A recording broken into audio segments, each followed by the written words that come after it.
हम जाने क्यों घोड़ों को कुछ कम समझते हैं, जबकि घोड़े बहुत ही कमाल के होते हैं। उन पर हंसते हैं। ननिहाल के घोड़े खूब हष्ट-पुष्ट और खूबसूरत थे। उनकी बात फिर कभी करेंगे। शाम को रंग-बिरंगे गुब्बारे, सामने जाखू का पहाड़, ऊंचा चर्च।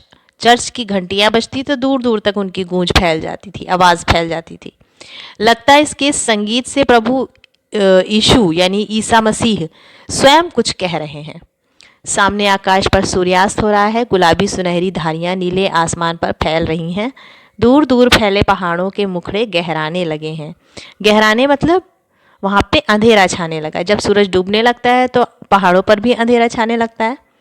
और देखते ही देखते बत्तियां टिमटिमाने लगी, यानी लाइट्स जलने लगी।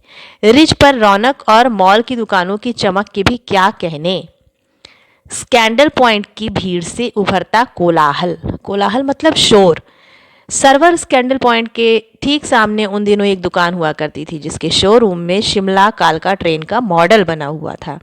इसकी पटरियां, उस पर खड़ी छोटे छोटे डिब्बों वाली एक ट्रेन, और एक और क्या था, लाल टीन का छत वाला स्टेशन, और सामने सिग्नल देता हुआ खंबा। थोड़ी थोड़ी दूर पर बनी सुरंगें। ये छोटा सा बना हुआ था लोगों के देखने के लिए। पिछली सदी में तेज रफ्तार वाली गाड़ी वही थी। कभी कभी हवाई जहाज भी देखने को मिलते।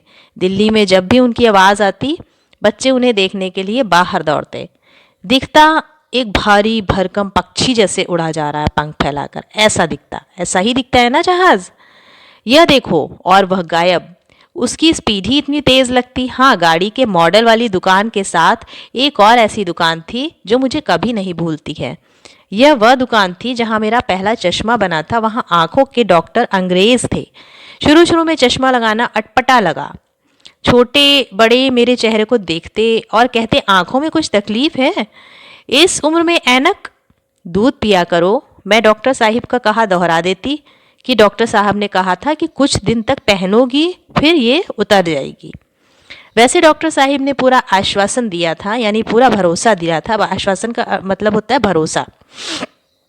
लेकिन चश्मा तो अब तक नहीं उतरा। नंबर बस कम ही होता रहा। मैं अपने आप इसकी जिम्मेवार हूँ। यानी कि लेखिका अपने आप को ही इसका जिम्मेदार मानती हैं। क्यों? क्योंकि इन्होंने आंखों के साथ कुछ तो अत्याचार किया होगा। जब आप दिन की रोशनी छोड़ के रात के टेबल लैंप के सामने काम करेंगी तो इसके अलावा और क्या होगा? हाँ, ये बात है। ये रात के अंधेरे में टेबल लैंप के सामने काम करती थी, इसलिए इनकी आंख और ज़्यादा कमज़ोर होती गई और इनका चश्मा नहीं छूटा। तो इन्होंने बताया, हाँ, जब पहली बार मैंने चश्मा लगाया तो मेरे एक चचेरे भाई ने मुझे छेड़ा, देखो देखो कैसी लग रही है। आंख पर चश्मा लगाया ताकि सूझे दूर की, यह नहीं लड़की को मालूम सूरत बनी लंगूर की। ऐसे करके उनका भाई उनको चिढ़ा रहा था। तो लेखिका कह रही है कि मुझे गुस्सा आया, मैं खींची कि मुझ पर ये क्यों दोहराया गया, पर शेर बुरा ना लगा। जब वह चाय पीकर चले गए तो मैं अपने कमरे में जाकर आईने के सामने खड़ी हो गई और अपने आप को ध्यान से देखा। कई बार अपने को देखा, ऐनक उतारी, फिर पहनी, फिर उतारी, फिर पहनी, देखती रही देखती रही। सूरत बनी लंगूर की, नहीं नहीं नहीं, हाँ हाँ हाँ।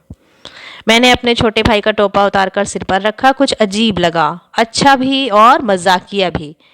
तब की बात थी, अब तो चेहरे के साथ घुल मिल गया है। मतलब अब जो है चेहरे पे वो अटपटा नहीं लगता, अब वो चेहरे पर सेट हो गया है।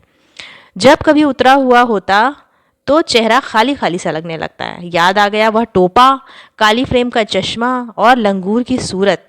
हाँ, इन दिनों शिमला में मैं सिर पर टोपी लगाना पसंद करती हूँ। बच्चों, आपको मालूम होना चाहिए कि शिमला की टोपियाँ बहुत ही खूबसूरत होती हैं और बहुत ही कलरफुल होती हैं। उसको जो है लोग फैशन में लगाते हैं, और जो लोग वहाँ घूमने जाते हैं उससे शौक से वहाँ से ख़रीद कर निशानी के तौर पर लाते हैं। तो लेखिका कह रही है, मैंने कई रंगों की जमा कर ली है, कलेक्ट कर ली है। कहाँ दुपट्टों को ओढ़ना और कहाँ सहज सहल सुभीते वाली हिमाचली टोपियाँ। यानी वो कंपैरिजन कर रही हैं दुपट्टों का ओढ़ना और टोपी का लगाना। तो उनको टोपी लगाना ज़्यादा पसंद आया। तो ये कहानी यहाँ पर, ये संस्मरण यहाँ पर ख़त्म होता है।